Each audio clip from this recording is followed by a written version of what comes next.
Hello everyone, good morning. आज का जो लेक्चर नंबर हम लोग का 3 ट्रिगोनोमेट्रिक इक्वेशंस का, पिछले वीडियो में हम लोगों ने देखा था कि प्रिंसिपल सॉल्यूशन कोई भी ट्रिगोनोमेट्रिक इक्वेशंस का हम लोग कैसे निकालते हैं और उसको निकालने के लिए हम लोग को कौन कौन से स्टेप्स को फॉलो करना पड़ता था। तो हम लोग देखे थे टोटल 5 स्टेप्स। पहला क्या था, कोई भी ट्रिगोनोमेट्रिक इक्वेशन था तो उसको साइन थीटा इजकल टू के, कॉस थीटा इजकल टू के, टेन थीटा इजकल टू के, और ट्रिगोनोमेट्रिक फंक्शंस को के फॉर्म में इस तरह से हमको लिखना पड़ता था। फिर देखना पड़ता था दूसरा में कि ए मेरा के जो है पॉजिटिव है या नेगेटिव। यदि पॉजिटिव है तो कोई दिक्कत नहीं, यदि नेगेटिव है तो क्या करना पड़ता था, इस के को हमको पॉजिटिव करना पड़ता था, नेगेटिव रहता था तो क्या करते थे, इसके लिए हम लोग मॉडुलस लेते थे। तीसरा देखते थे क्या चीज़, जब मॉडुलस लेते थे हम लोग थीटा का क्या करते थे, वैल्यू निकालते थे कहाँ से कहाँ तक, 0 और π/2 मतलब फर्स्ट क्वाड्रेंट में, और उसको हम लोग क्या कंसिडर करते थे, अल्फ़ा कंसिडर करते थे। चौथा स्टेप था कि हम लोग उसका साइन को देखते थे कि यदि ये पॉजिटिव है तो साइन थीटा जो है पॉजिटिव कौन कौन से क्वाड्रेंट में होता है, और यदि नेगेटिव है तो कौन कौन से क्वाड्रेंट में होता है। तो उसके अनुसार बताए थे, फर्स्ट क्वाड्रेंट में है तो प्रिंसिपल सॉल्यूशन अल्फ़ा, सेकेंड में पाई माइनस अल्फ़ा, थर्ड में pi plus alpha, and fourth में 2 पाई माइनस अल्फ़ा था। तो चौथा स्टेप में वही था, यदि पॉजिटिव है तो देखेंगे साइन पॉजिटिव कहाँ कहाँ होता है, फर्स्ट और सेकेंड में, तो उसके अनुसार से हम लोग प्रिंसिपल सॉल्यूशन निकालेंगे। नेगेटिव रहेगा, देखेंगे नेगेटिव कहाँ कहाँ होता है, तो थर्ड एंड फोर्थ में, उसके अनुसार से प्रिंसिपल सॉल्यूशन निकालेंगे। तो जैसा ट्रिगोनोमेट्रिक फंक्शंस दिया रहेगा उसके अनुसार से हम लोग प्रिंसिपल सॉल्यूशन उसमें देखते थे। पांचवा स्टेप था कि जो भी सॉल्यूशन आता था किस में आता था, तो 0 से लेस देन कहाँ तक था, 2 पाई तक था, मतलब 0 डिग्री से बड़ा तो बराबर और 2 पाई मतलब 360 से कम तक था। ये मेरा था प्रिंसिपल सॉल्यूशन निकालने का जो है 5 स्टेप्स, बहुत ही आसान स्टेप्स था। 5 तो नाम का है लेकिन इसको बनाने समय देखे थे बहुत आसानी से बन जाता है। तो आज हम लोग देखेंगे उसी क्रम में अगला जो डेफिनेशन है वह है जनरल सॉल्यूशन का।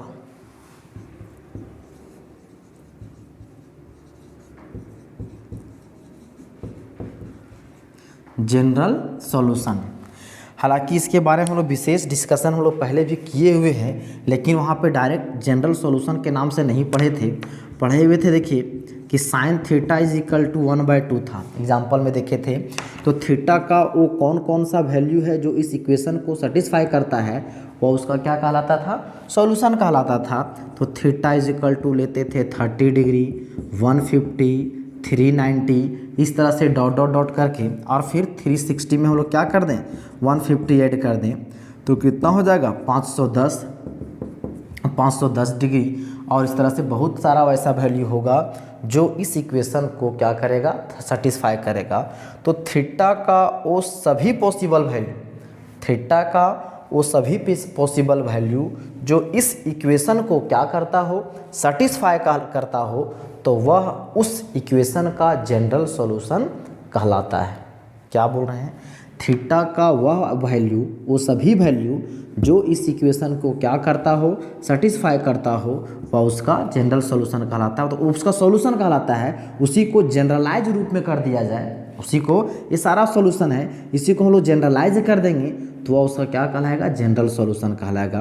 हम लोग देखे थे कॉस थीटा इजकल टू 1/2 वगैरह आ जाए तो भी देखे थे। और प्रिंसिपल सॉल्यूशन क्या था कि जब उस थीटा का वैसा वैल्यू जो कहाँ से कहाँ तक हो, 0 और 2 पाई, क्लोज इंटरवल 0 इधर क्या था, 2 पाई इधर ओपन, तो इसके बीच में जो का वैसा वैल्यू जो इस इक्वेशन को सेटिस्फाई करता हो तो वह प्रिंसिपल सॉल्यूशन कहलाता था। इसमें क्या था, 30 डिग्री एंड 150 डिग्री तो था, वो क्या था, मेरा प्रिंसिपल सॉल्यूशन था।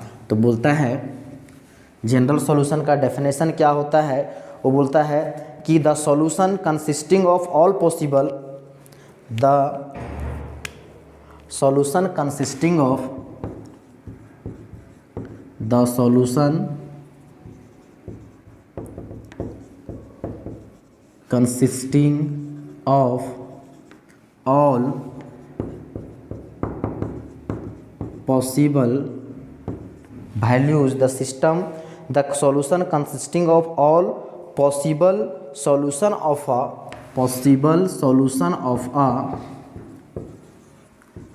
a trigonometric equation is called its general solution, is called its general solution।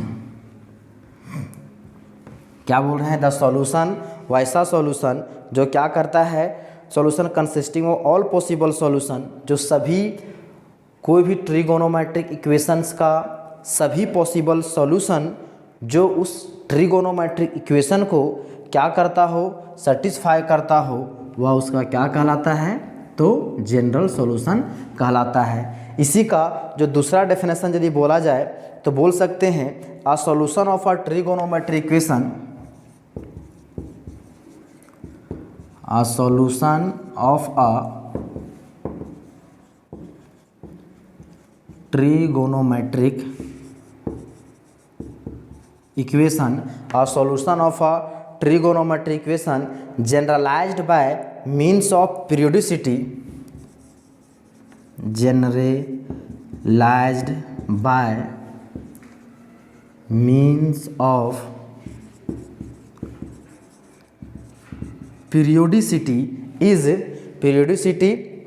is known as the general solution, is known as the general solution। The general solution, इसका दूसरा definition क्या हो सकता है? The solution of a trigonometric equation generalized by means of periodicity. Means of periodicity मतलब हम लोग पढ़े हुए थे कि कौन सा ट्रिगोनोमेट्रिक फंक्शंस का पीरियड क्या होता है, उससे हम लोग देखे थे साइन और कॉस का पीरियड क्या होता है। Sine theta, cos theta, sec theta, cosec theta का पीरियड क्या होता है? तो 2 pi and tan theta and cot theta का पीरियड क्या था? पाई। मतलब वैसा ट्रिगोनोमेट्रिक फंक्शन जो क्या बोलता है, अपने पीरियोडिसिटी में, पीरियड में क्या हो, उस इक्वेशन को क्या करता हो, सेटिस्फाई करता हो, वह उसका जनरल सॉल्यूशन कहलाता है। सबसे सिंपल डेफिनेशन इसका ऊपर वाला है, the solution consisting of all possible solution, वैसा सॉल्यूशन जो उस ट्रिगोनोमेट्रिक इक्वेशन का वो सभी सॉल्यूशन जो उसको क्या करता हो, सेटिस्फाई करता हो, वह उसको क्या कहलाता है? तो उसका जनरल सॉल्यूशन कहलाता है।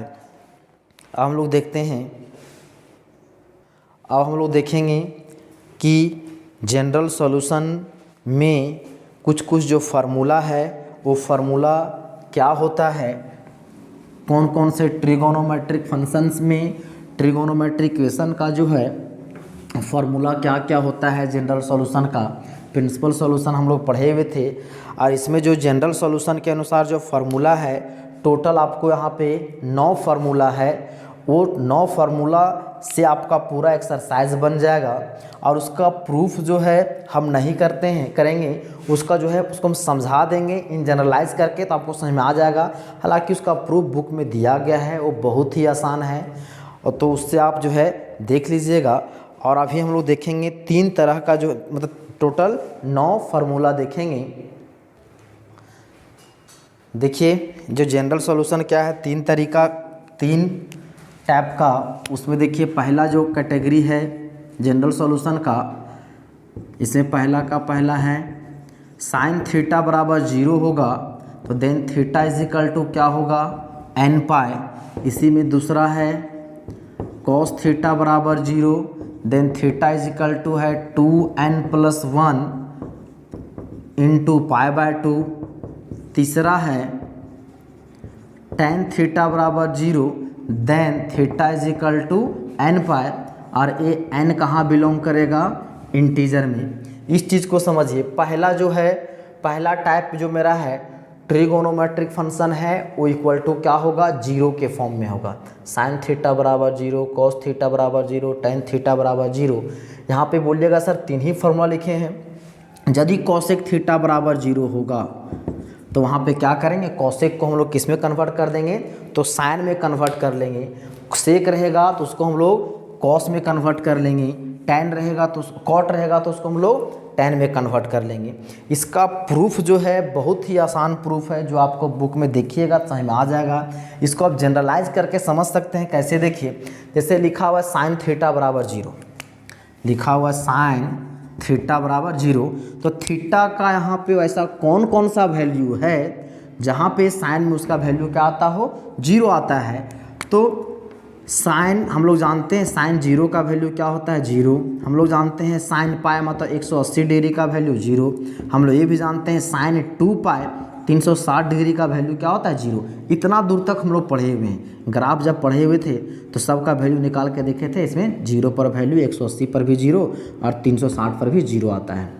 अब जो है यदि आप साइन 3 पाई निकालिएगा, 3 पाई मतलब साइन हो जाएगा 3 पाई, तो इसको लिख सकते हैं 3 पाई प्लस जीरो आ तो माइनस जीरो। अब 3 पाई पर रेशियो चेंज नहीं करता है तो वहाँ पे क्या हो जाएगा, sine zero is equal to zero, तो इस केस में भी क्या हो जाएगा, जीरो। साइन यदि आप 4 पाई लिखिएगा तो उसका भी वैल्यू क्या हो जाएगा, जीरो। मतलब इस थीटा इसका जनरल सोल्यूशन क्या आया है, थीटा इजकल टू एन पाई। इस एन के जगह पे कोई भी वैल्यू पुट कीजिए इंटीजर में, प्लस में या तो माइनस में, उस समय सभी पर वैल्यू क्या देगा, तो जीरो देगा। साइन जीरो का जीरो, साइन पाई 180 डिग्री पर वैल्यू क्या होगा, जीरो। यदि साइन जो है हम लोग माइनस पाई ले लें तो ही वैल्यू क्या हो जाएगा, जीरो। मतलब एन के जगह पे यहाँ पे हम लोग theta is equal to n pi है, तो यहाँ पे n is equal to plus minus 1 plus minus 2 plus minus 3 dot dot dot. मतलब एन का वैल्यू यहाँ पे प्लस लीजिएगा 1 लीजिएगा तो theta is equal to pi, minus में लीजिएगा तो माइनस पाई। फिर यदि लीजिएगा यहाँ जीरो भी होगा। फिर क्या होगा, यदि आप 2 लीजिएगा तो हो जाएगा 2 पाई, 3 लीजिएगा तो क्या हो जाएगा, सॉरी 3 लीजिएगा तो 3 पाई, माइनस में लीजिएगा तो माइनस 2 पाई माइनस 3 पाई। इन सभी पे भाई यहाँ आपका वैल्यू यदि पुट कीजिएगा थीटा का वैल्यू, इन सभी केस में उसका वैल्यू क्या आ जाएगा, जीरो आएगा। मतलब साइन थीटा बराबर जीरो होगा तो उसका generalise form theta is equal to क्या होगा, एन पाई होगा। यदि दूसरा में बोला जाए, दूसरा क्या है, कॉस थीटा बराबर जीरो है तो theta is equal to 2n plus 1 into pi by 2। Cos theta बराबर जीरो तो थीटा कितना लिखा हुआ है, 2n plus 1 into pi by 2। यदि n का वैल्यू हम लोग जीरो ले लें, n का वैल्यू जीरो, तो देयरफॉर थीटा कितना हो जाएगा, पाई बाय 2। पाई बाय 2 लेंगे तो हो जाएगा, यहाँ से पुट कीजिए थीटा का वैल्यू पाई बाय 2, तो कॉस पाई बाय 2 मतलब कॉस 90 वैल्यू जीरो। यदि आप n का वैल्यू 1 ले लें, n का वैल्यू 1, तो थीटा वैल्यू कितना हो जाएगा, 2 into 1 2 plus 1 3 pi by 2, 3 pi by 2 तो हो जाएगा कॉस 3 पाई बाय 2, तो इसका वैल्यू क्या हो जाएगा, जीरो। यदि आप n का वैल्यू -1 लीजिएगा तो थीटा इज इक्वल टू कितना हो जाएगा, यहाँ लीजिएगा -1 तो हो जाएगा -2 प्लस 1 इंटू पाई बाय 2, मतलब हो जाएगा माइनस पाई बाय 2, तो हो जाएगा कॉस। आप माइनस पाई बाय 2 का वैल्यू निकालिएगा तो भी क्या हो जाएगा, जीरो। मतलब यहाँ पे n जो है इसमें इंटीजर से कोई भी वैल्यू यहाँ पे पुट करेंगे तो जो थीटा का वैल्यू आएगा और उसमें आप इसमें पुट कीजिएगा तो क्या होगा, वो जीरो आएगा। मतलब इस इक्वेशन को सेटिस्फाई करेगा। तो ए जब कॉस थीटा बराबर जीरो होगा तो theta is equal to 2n plus 1 into pi by 2, इसका क्या होगा, जनरल सॉल्यूशन होगा। प्रिंसिपल सॉल्यूशन क्या था, सिर्फ और सिर्फ 0 डिग्री से 360 डिग्री के बीच में। यहाँ पे 360 क्या 420 500 800 1100 के पार, मतलब जितना भी आ सकता है, जो इसको क्या करेगा, ये n के यहाँ पे पुट करने पर जो आएगा वो 360 से अधिक भी हो सकता है। तो वो सभी वैल्यू और थीटा का वो सभी वैल्यू पॉसिबल वैल्यू जो इस इक्वेशन को सेटिस्फाई करेगा वह उसका जनरल सॉल्यूशन कहलाएगा। तो थीटा इजकल टू इस केस में क्या होगा, 2n plus 1 into pi by 2, जहाँ पे n में सभी इंटीजर के लिए ये वैल्यू क्या होगा, कॉस में तो 0 होगा। उसी प्रकार से tan थीटा बराबर 0 है तो थीटा बराबर क्या होगा, तो n पाई। तो यहाँ से आपको जो है एक केस का ये फार्मूला आ गया कि जब 0 के केस में होगा तो ये फार्मूला होगा। दूसरा केस जो है इसमें, दूसरा का पहला में है, यदि इस तरह रहे साइन थीटा बराबर साइन अल्फा, क्या बोल रहे हैं, साइन थीटा बराबर साइन अल्फा के फॉर्म में रहे तो फार्मूला क्या होता है, theta is equal to n pi plus -1 n into alpha. Sine theta बराबर sine alpha, then theta is equal to क्या चीज़, n pi plus -1 n into alpha. दूसरा जो है कॉस थीटा बराबर cos alpha, then theta is equal to 2n pi plus minus alpha. तीसरा है tan theta is equal to tan alpha, जब क्या हो जाएगा, tan theta is equal to tan alpha होगा तो then theta is equal to होता है n पाई प्लस अल्फा। दूसरा केस मेरा ये है, पहला मेरा 0 के केस में, दूसरा है जब sine theta sine alpha, cos theta cos alpha, tan theta tan alpha के फॉर्म में होगा, जहाँ पे यहाँ n जो है कहाँ बिलोंग करेगा, इंटीजर में। यदि जैसे देखिए साइन थीटा बराबर साइन अल्फा के केस में है, यदि हम लोग पहला केस लिए थे साइन थीटा बराबर 1/2 तो इसको हम लिख सकते हैं साइन, क्या लिख सकते हैं, साइन हम लोग π/6 ये होगा। तो थीटा का वो सभी वैल्यू जो यहाँ से यदि n का वैल्यू जो पुट करेंगे वहाँ पर थीटा का वैल्यू पुट कीजिएगा तो इसका 1/2 ही आएगा। यदि n का वैल्यू आप 0 पुट करें, n का वैल्यू 0 पुट करें, यदि मान के चले यहाँ पे साइन थीटा बराबर आ गया कितना, साइन π/6, देयरफॉर थीटा बराबर कितना हो जाएगा, π/6। और यही थीटा मेरा क्या बताता है, अल्फ़ा को डिसाइड करता है। मतलब यहाँ पे n का वैल्यू, वो सभी वैल्यू n का वैल्यू 1 2 3 4 5 जो भी वैल्यू लीजिएगा वो इस इक्वेशन को क्या करेगा, सेटिस्फाई करेगा। उसी प्रकार कॉस थीटा बराबर कॉस अल्फ़ा होगा तो थीटा बराबर हो जाएगा 2n pi plus minus alpha. tan theta बराबर tan अल्फ़ा होगा तो यहाँ पे थीटा बराबर हो जाएगा n पाई प्लस अल्फ़ा। ये आपका जो है जनरल सॉल्यूशन किसके लिए है, तो दूसरा टाइप का साइन थीटा बराबर जब साइन अल्फ़ा के फॉर्म में होगा। तीसरा इसी में है, तीसरा है साइन स्क्वायर थीटा बराबर sine square alpha, then theta is equal to होता है n pi plus minus alpha. Sine square theta बराबर साइन स्क्वायर अल्फ़ा होगा, थीटा बराबर n pi plus minus alpha. दूसरा उसी प्रकार कॉस स्क्वायर थीटा बराबर कॉस स्क्वायर अल्फ़ा हो तो थीटा बराबर n pi plus minus alpha. तीसरा इसी में जो है tan स्क्वायर थीटा बराबर, यदि tan स्क्वायर अल्फ़ा है तो थीटा बराबर इसमें भी क्या हो जाएगा, n pi plus minus alpha. यहाँ भी n बिलोंग्स टू क्या होगा, इंटीजर। यहाँ पे हम लोगों ने अभी 3 तरह का जनरल सॉल्यूशन देखें, यही तीनों टाइप से जो है एक्सरसाइज में क्वेश्चन बनेगा। एक मेरा जो केस होता है कैसे, तो 0 के केस में, दूसरा जो है अल्फ़ा और दूसरा तीसरा जो है स्क्वायर। साइन थीटा बराबर 0 तो थीटा बराबर n पाई, कॉस थीटा बराबर 0 तो n पाई। इसमें याद रखने का तरीका देखिए, इन दोनों का फार्मूला सेम, साइन थीटा बराबर 0 और कॉस थीटा tan थीटा बराबर 0, जब जनरल फार्मूला क्या हो गया, n पाई, दोनों के केस में। अब तो याद रखने वाला चीज़ है, ये जो याद रखना है दूसरा स्टेप का फार्मूला है वो आपको याद रखना है, ठीक ना। और जो स्क्वायर में तो याद रखने की बात ही नहीं, तीनों का सेम है, n pi plus minus alpha, n pi plus minus alpha. हालांकि इसका यूज़ जो है बहुत ही कम होगा और आपका जो है ये सबसे ज़्यादा यूज़ इन्हीं दोनों का यूज होगा, कैटेगरी नंबर 1 और 2।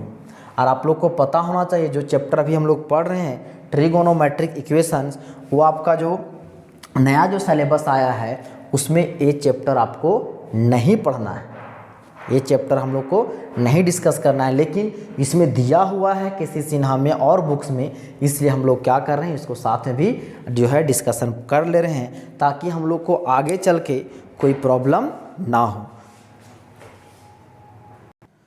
तो आपको टोटल इस एक्सरसाइज में जो है ये 9 फार्मूला आपको याद रखना है। खास करके एक कैटेगरी 1 और कैटेगरी 2 का वो आप याद रख लीजिएगा, तो इस एक्सरसाइज का जितने सारे प्रश्न हैं वो बन जाएंगे।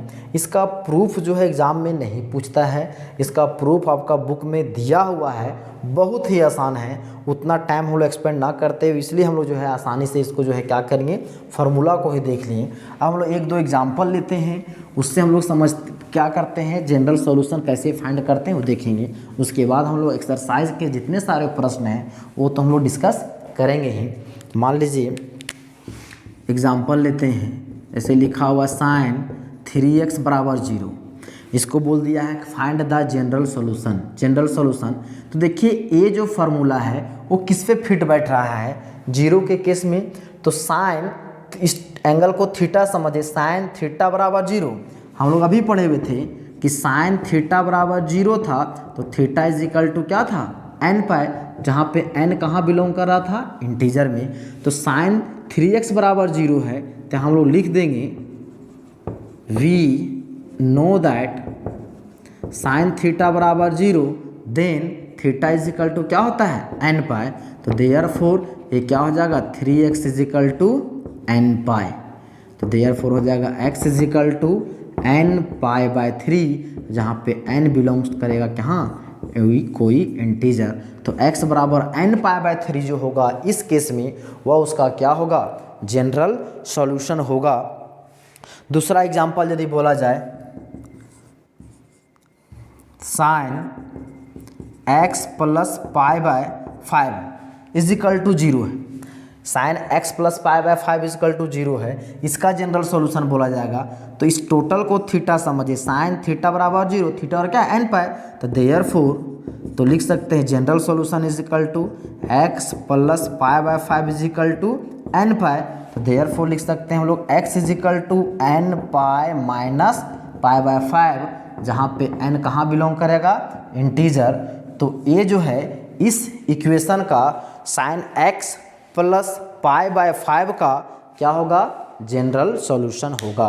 यदि उसी प्रकार दूसरा जो तीसरा एक और एग्जांपल ले लेते हैं, वो रहेगा कॉस में, तो उसका क्या होगा, यदि मान के चलिए लिखा हुआ है cos x plus pi by 10 is equal to 0, x plus pi by 10 is equal to 0, तब हम लोग को क्या करना है, यदि इसका जनरल सॉल्यूशन निकालने बोलेगा तब उसका फार्मूला याद कीजिए कि cos theta is equal to 0 होता है, तब क्या होता है। तो कॉस थीटा बराबर 0 था, हम लोग जानते थे we know that cos theta बराबर 0 then theta is equal to क्या था, 2n plus 1 into pi by 2, जहाँ पर n क्या था, इंटीजर में बिलोंग कर रहा था। देयरफॉर इसके अनुसार से क्या हो जाएगा, इस थीटा जहाँ पर क्या बरा x plus pi by 10 is equal to formula है 2n plus 1 into pi by 2। यहाँ से किसका वैल्यू निकालेंगे, x का। तो x इज इक्वल टू क्या हो जाएगा, 2n plus 1 into pi by 2। इस पाई बाय 10 को इधर माइनस में कर दीजिए, तो ये मेरा क्या हो जाएगा, यहाँ से मल्टीप्लाई कीजिएगा तो हो जाएगा 2n into pi by 2 plus pi by 2 minus pi by 10, minus pi by 10, तब क्या हो गया, x इज इक्वल टू, ये 2 विल कैंसल, तो हो जाएगा n pi plus pi by 2 minus pi by 10, तो हो जाएगा n पाई प्लस एलसीएम लीजिएगा 10, हो जाएगा 5 पाई माइनस पाई, हो जाएगा n pi plus 4 pi by 10, तो हो जाएगा 2 इधर 5, तो हो जाएगा n pi plus 2 pi by 5। तो x इज इक्वल टू ये मेरा क्या हो गया, n pi plus 2 pi by 5, ये मेरा आंसर हो गया, जहाँ पे n कहाँ बिलोंग कर रहा है, तो इंटीजर में। तो इस तरह का जो प्रश्न है वो बहुत ही आसान है, सिर्फ फार्मूला बेस्ड है। फार्मूला याद कीजिए, आप जो उसका जनरल सॉल्यूशन और प्रिंसिपल सॉल्यूशन तो हम देखे थे वो निकाल सकते हैं। तो उम्मीद करेंगे जितना आपको बताया गया ये जो है जनरल सॉल्यूशन का फार्मूला, उम्मीद करेंगे कि जो नेक्स्ट वीडियो जब बताया जाएगा तो फार्मूला आप क्या करके रखे होंगे, याद करके रखे होंगे। तो हम लोग क्या करेंगे, एक्सरसाइज में तो एक्सरसाइज स्टार्ट करेंगे और प्रश्न को सॉल्व करेंगे। तो आज की वीडियो को ही समाप्त करते हैं। धन्यवाद।